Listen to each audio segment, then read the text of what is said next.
ఓం సాయిరాం. బాబా భక్తులందరికీ కూడా నమస్కారం అండి. అందరూ కూడా సుఖంగా సంతోషంగా ఎప్పుడూ కూడా ఆనందంగా ఉండాలి అని చెప్పి ఆ బాబాగారి తరపున నేను కూడా మనస్ఫూర్తిగా కోరుకుంటున్నాను.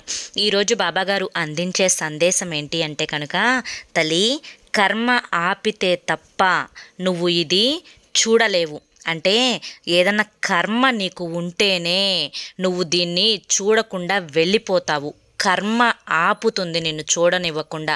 కాబట్టి ఆ కర్మను సైతం దూరంగా నెట్టి 2 నిమిషాలు వృధా అనుకోకుండా నా మీద నమ్మకంతో ఇది విను. ఇది తెలుసుకోకపోతే కనుక నిజంగా నీ కర్మ నుండి నిన్ను ఎవ్వరూ కూడా కాపాడలేరమ్మా అని చెప్పి బాబాగారు మనకి ఈరోజు ఏదో తెలియని సందేశాన్ని అందించాలనుకుంటున్నారండి. దానికంటే ముందు చాలామంది కూడా గురువుగారి గురించి అడుగుతున్నారు. అక్క, ఎన్నో రకాల సమస్యలతో మేము సతమతమైపోతున్నాము, మీకు తెలిసిన గురువుగారు ఎవరన్నా ఉంటే చెప్పండి అక్క అని చెప్పి అడుగుతున్నారు. నేను పదే పదే ఈ గురువుగారి గురించే ఎందుకు చెప్తున్నాను అంటే కనుక, నేను జీవితంలో కష్ట సమయంలో ఉన్నప్పుడు అసలు ఈ కష్టం నుంచి బయటపడగలనా అనుకున్నానండి. అటువంటి సమయంలోనే నేను గురువుగారిని కాంటాక్ట్ అయ్యాను. గురువుగారు చేసిన పూజల వల్ల ఆ కష్టం నుంచి నేను చాలా తేలికగా బయటపడి ఈ రోజున ఆనందంగా జీవితంలో ముందడుగు వేస్తున్నాను. అలాగే మీ జీవితాలలో ఎటువంటి సమస్యలున్నా కానీ శ్రీ షిరిడి సాయిబాబా ఆశీస్సులతో జ్యోతిష్యం చెప్పబడును. గురూజీ శివరామరాజు గారు. Phone number 9959422552. మీరు ఇప్పటి వరకు ఎన్నో చోట్ల జ్యోతిష్యం చెప్పించుకొని మీరు ఆశించిన మార్పులు మీ జీవితాలలో జరగలేదని చెప్పి బాధపడి ఉంటారు. కానీ ఇక్కడ అస్సలు అలా జరగదండి. మీ సమస్యలు ఏవైతే ఉన్నాయో, ప్రేమ, పెళ్లి, ఉద్యోగం, రాజకీయం, సంతానం లేక ఇబ్బంది పడుతున్నా, భార్యాభర్తల మధ్య గొడవలున్నా, అప్పుల సమస్యలున్నా, శత్రువుల సమస్యలున్నా, అవేంటో మీరు గురువుగారికి వివరించి చెప్పినట్లయితే వాటికి తగిన పూజలు చేసి గురువుగారు మీకు రోజులలోనే పరిష్కారాన్ని చూపిస్తారు. గురువుగారు చెప్పింది చెప్పినట్లు 100కు 1000% జరుగుతుంది. నమ్మకంతో కాంటాక్ట్ అవ్వండి. ఇక బాబాగారి యొక్క సందేశం విషయానికి వస్తే, భగవంతుడు మనకు చెప్పే మాట ఒకటే ఒకటి, తల్లి, నువ్వు ఏ కర్మ చేస్తావో అదే కర్మ మళ్ళీ నీకు రిటర్న్ వస్తుంది. అంటే మళ్ళీ అదే కర్మ నీకు తిరిగి వస్తుంది. నువ్వు మంచి కర్మ చేస్తే మంచే వస్తుంది, నువ్వు చెడు కర్మ చేస్తే చెడే జరుగుతుంది. ఇది కలికాలం తల్లి. ఎప్పటి కర్మలు అప్పుడు అనుభవించక తప్పదు. అయితే మనిషికి ఇన్ని కష్టాలు వస్తున్నాయి కదా బాబా, నేను ఎన్నో మంచి కర్మలు చేశాను, ఇన్ని మంచి కర్మలకి నాకు ఈ కష్టాలు ఎందుకు? మరి నేను చేస్తున్న మంచి ఎటు వెళ్ళిపోతుంది? ఏ మంచి నన్నెందుకు కాపాడడం లేదు? నిజంగా కర్మ రిటర్న్ అయితే నా మంచి నాకు ఏదో ఒక రూపంలో తిరిగి రావాలి కదా బాబా అని చెప్పి నన్ను ప్రశ్నిస్తూ ఉన్నావు. ఎన్నో రకాలైన ప్రశ్నలు నన్ను అడుగుతూ ఉన్నావు. ఎంతో క్షోభని కూడా అనుభవిస్తూ ఉన్నావు. తల్లి, నీ కన్నీటిని చూసి జాలిగా ఉందమ్మా. ఎందుకంటే ఏ తండ్రైనా కానీ తన బిడ్డ కన్నీళ్లతో ఎదురుగా నుంచుంటే తన గుండె ఎంత తరుక్కుపోతుంది. ఒక్కసారి ఆలోచించు. నా పరిస్థితి కూడా అదే విధంగా ఉంది బిడ్డ. కనుకనే ఇప్పుడు కర్మ అనేది ఎందుకు ఈ రకంగా జరుగుతుందో నేను ఒక చిన్న కథ ద్వారా చెప్తాను. ఈ కథని నువ్వు జాగ్రత్తగా విను, అప్పుడు పూర్తిగా తెలుస్తుంది.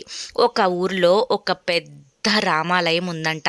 అయితే ఆ రామాలయంలో ఒక రాజుగారు ఒక మంచి అందమైన శిల్పాన్ని చెక్కించాలి అని చెప్పి అనుకున్నారంట. అయితే ఒక శిల్పి దగ్గరికి వెళ్ళారంట.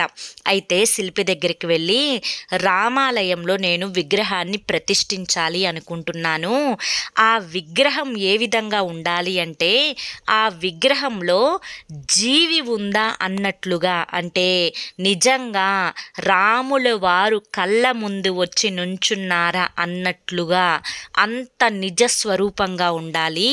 అదేవిధంగా ఒక ప్రధాన ద్వారాన్ని కూడా నిర్మించు. ప్రతి గుడికి కూడా గడప చాలా ముఖ్యము, గడపని కూడా నిర్మించు అని చెప్పి వెళ్ళిపోయారంట. అయితే ఆ శిల్పి మొదట గడపను చేయడం మొదలుపెట్టారు. ఆ యొక్క రాయి గడపగా మారడానికి కొన్ని ఉలి దెబ్బలైతే తిందనమాట. ఆ ఉలి దెబ్బలు తినేటప్పుడు ఎంతో నొప్పిగా ఉంది, ఎంతో బాధగా ఉంది అని చెప్పి అనుకుంటూ ఆ గడప పూర్తయ్యేసరికే హమ్మయ్య, కొన్ని ఉలి దెబ్బలకే నేను బయటపడిపోయి గడపగా మారిపోయాను అని చెప్పి మనస్సులో అనుకుందంట. తరువాత ఆ శిల్పి రాముల వారి యొక్క విగ్రహాన్ని చేయడం మొదలుపెట్టారంట. అంటే శిలని చెక్కడం మొదలుపెట్టారంట. అయితే ఒక పెద్ద బండరాయిని తీసుకొని ఎన్నో ఉలి దెబ్బలు, కొన్ని లక్షల ఉలి దెబ్బలు, ఆ రకాన ఉలితోటి ఆ శిల్పాన్ని సుత్తి తీసుకొని కొడుతూ కొడుతూ కొడుతూ కొడుతూ ఉంటే గడప చూసి నవ్వుకుందంట. నేను కొన్ని దెబ్బలకే బయటపడిపోయి సంతోషంగా గడపలాగా మారిపోయాను, కానీ నువ్వు మాత్రం ఇన్ని ఉలి దెబ్బలు తింటున్నావు, నీకు నొప్పి కలగడం లేదా అని చెప్పి అడిగిందంట. అయితే ఎంత నొప్పినైనా భరిస్తాను, నేను అందమైన రూపంగా మార్చడం కోసమే కదా ఈ శిల్పి నన్ను ఇన్ని ఉలి దెబ్బలు కొడుతూ ఉన్నాడు. చివరికి నా రూపాన్ని చూసి నువ్వే ఆశ్చర్యపోతావు అని చెప్పి ఆ యొక్క శిల అయితే అందంట. అయితే చివరికి ఆ శిల్పి రాముల వారి యొక్క శిల్పాన్ని చాలా అందంగా ఆకర్షణీయంగా చెక్కేశాడంట.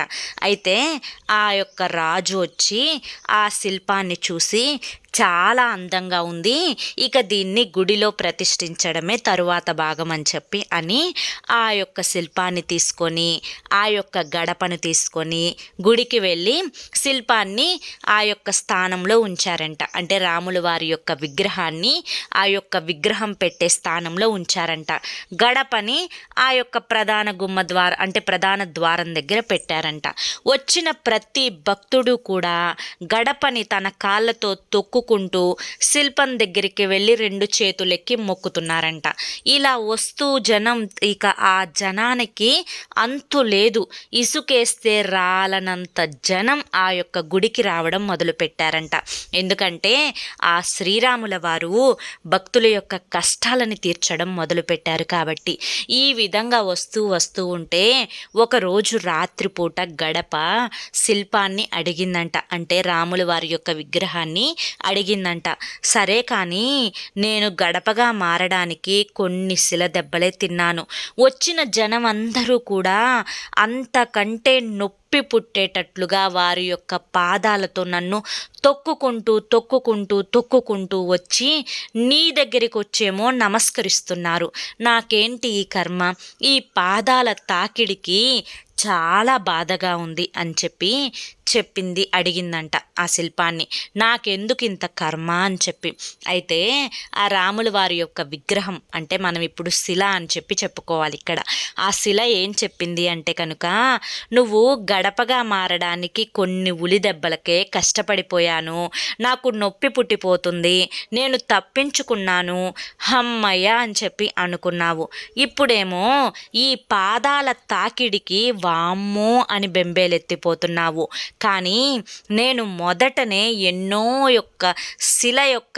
శిల దెబ్బలు, ఆ ఉలి దెబ్బలు అనేవి నేను తిన్నాను కాబట్టి ఇంత అందమైన రూపంగా మారాను, అందరూ నాకొచ్చి చేతులెక్కి మొక్కుతున్నారు.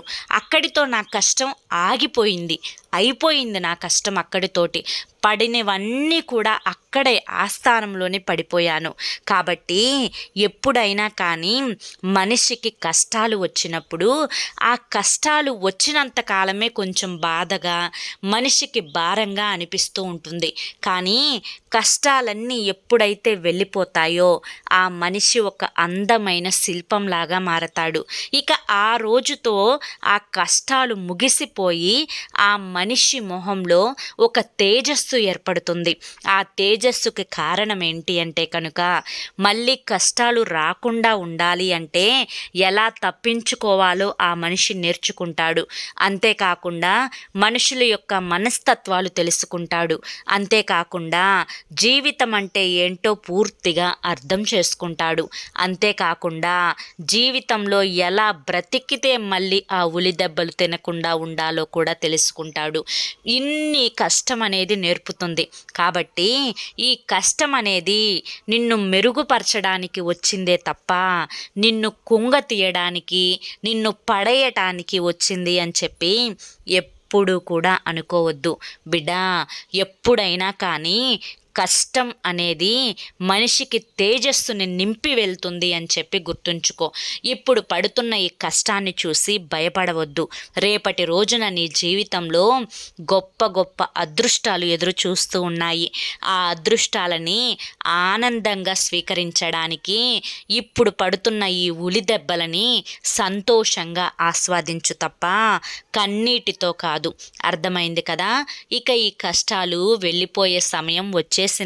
కాబట్టి ఇక నువ్వు దేని గురించి బాధపడాల్సిన అవసరం లేదు అని చెప్పి ఈరోజు బాబాగారు మనకి చాలా చక్కటి సందేశాన్ని అందించారండి. మరి ఈ సందేశం మనం అర్థం చేసుకోవాలే కానీ ఈ సందేశంలో ఎంతో గొప్ప ఆంతర్యం ఉంది. మనం అర్థం చేసుకుంటే ప్రతి మాటకి కూడా ఒక విలువ, గౌరవం అనేది ఉంది. ఇంత గొప్ప సందేశాన్ని బాబాగారు మనకి ఎందుకు అందించారా అని చెప్పి మనస్సుతో ఆలోచించండి, పూర్తిగా అర్థమవుతుంది. ఎందుకంటే బాబాగారు ఏది చెప్పినా, ఏది చేసినా అది మన మంచి కోసమే. కాబట్టి మరి ఈ సందేశం నచ్చింది అనిపిస్తే తప్పకుండా ఒక చిన్న లైక్ ఇచ్చి కింద కామెంట్ సెక్షన్లో ఓం సాయిరామ్ అని చెప్పి టైప్ చేయండి. లేదా ఒక చిన్న లవ్ సింబల్ కానీ, ఒక చిన్న నమస్కారం సింబల్ కానీ ఇవ్వండి. అర్థమైంది కదా? అంతేకాకుండా మొదటిసారి మన సాయి పిలుపు ఛానల్లోకి వచ్చినట్లయితే మన ఛానల్ని సబ్స్క్రైబ్ చేసుకుని సపోర్ట్ చేయండి. రేపు మరొక మంచి వీడియోతోటి మళ్ళీ కలుసుకుందాం. అంతవరకు కూడా బాబాగారి యొక్క ఆశీస్సులు అనేవి మీ మీద ఎల్లకాలం ఉండాలి అని చెప్పి మనస్ఫూర్తిగా కోరుకుంటూ సర్వే జన సుఖినో భవంతు. ఓం సాయిరామ్.